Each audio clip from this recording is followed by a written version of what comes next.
Thank you for joining us. We know this isn't exactly how you wanted this evening to end. We're going to roll straight into questions. If you have a question for Jimmie, please raise your hand and we will get straight to you. We are going to start with Dustin Long. Dustin, go ahead. Thank you. Jimmie, how do you explain the situation and feeling? I mean, is this, at this point, just shock more than anything, even to be so close after all you've gone through? How do you just describe just how you're feeling?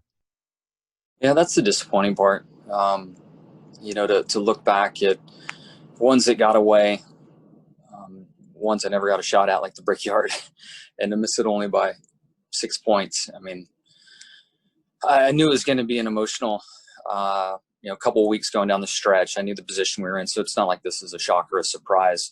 So my emotions are what I would have expected. I'm definitely disappointed, but if we've been running well and running good, and I still know I can win a race, and there's still races to win. So, and after a couple of beers and a flight home, I'll get a good night's rest and try to shake it off tomorrow and just focus on the next race. Thank you. All right, we're going to take our next question from Bobpockers. Bob, go ahead. Yeah, Jimmie, can you just describe what you saw in the wreck and, kind of what your feeling was once you knew you had significant damage? Yeah, as we came by the start-finish line, I could see some rooftops moving around, and I knew something was going on, and I saw the 43 car in the outside wall. But he gathered it up, and we all kind of got rolling again down into turn one, and then I could not see what really started things on the lower lanes. But I got in the right side wall just a little bit, and then somebody clobbered me from the bottom. So something happened in the lower lanes that I didn't see, and somebody spun up into me. And can you kind of describe, is this any different than last year because this is your last season? I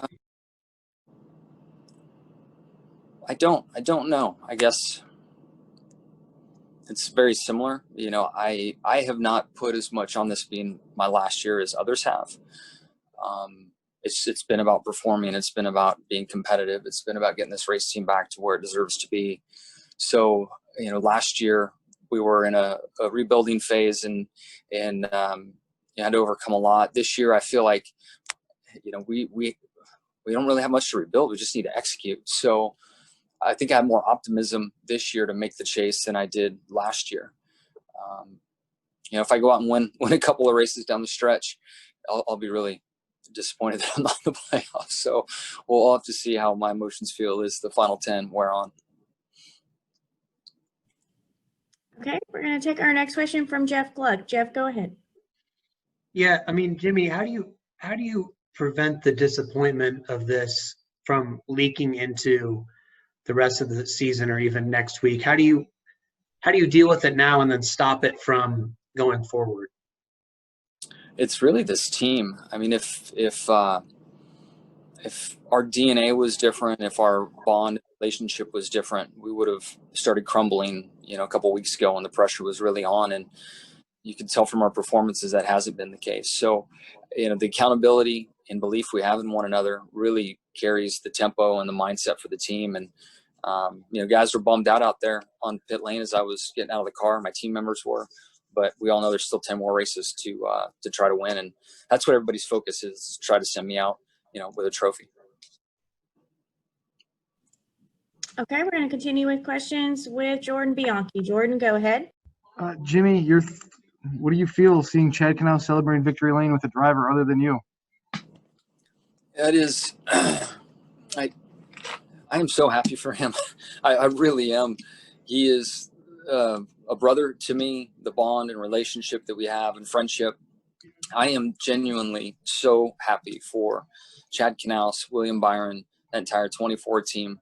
They're, for one, Chad and my relationship with him, and two, they're my teammates. I'm in the trenches with them week in and week out. William, I've known for a long, long time. Many of you will remember me telling a story about him trick-or-treating at my house when he was a kid. So to see him win his first race on this big stage, with all the pressure, I'm really happy for both of them. I knew there was a path in to make the playoffs if William did win. And I felt like were in a really good position to do that, but that crash that we got caught up in really took our chances away.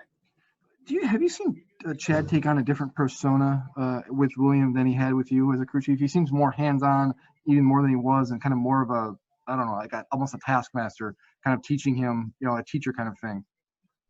Honestly, that's what one of Chad's strengths and what he's always done so well. I feel like his wisdom and experience and the accountability and the bond that you have with him as being his driver. He's a great teacher.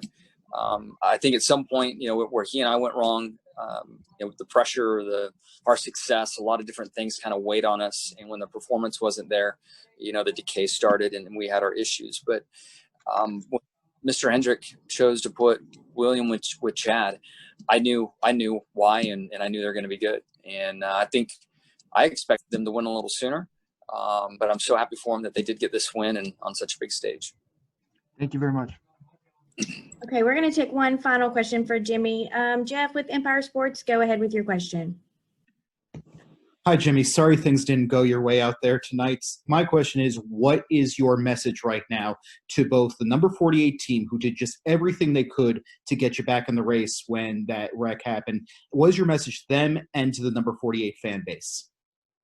There's 10 more chances to take a trophy home. That's all we're focused on at this point.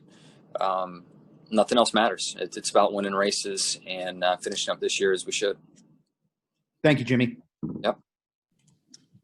Jimmie, thanks again for your time. We really appreciate it. Safe travels home.